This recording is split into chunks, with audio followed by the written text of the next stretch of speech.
namute. Kita buat weekend na kami pendiri timmo idol number pendiri guname. Ina tole sa kampade di kim happy nato kamusta na nalasak din so oleh mana.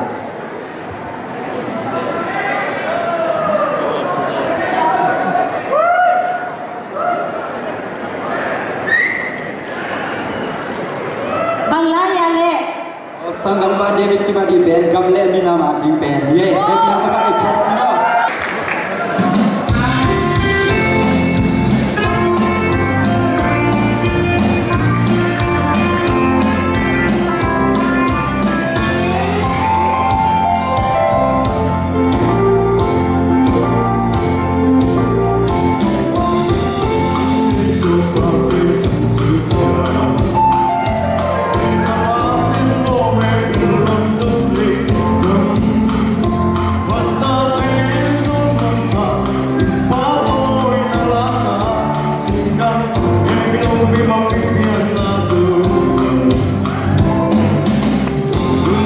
Hãy subscribe cho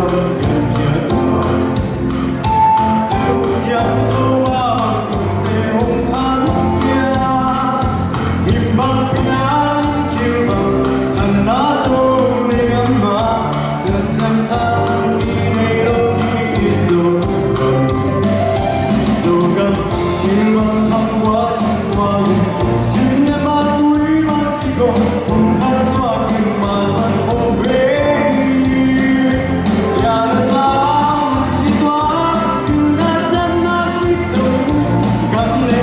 để không bỏ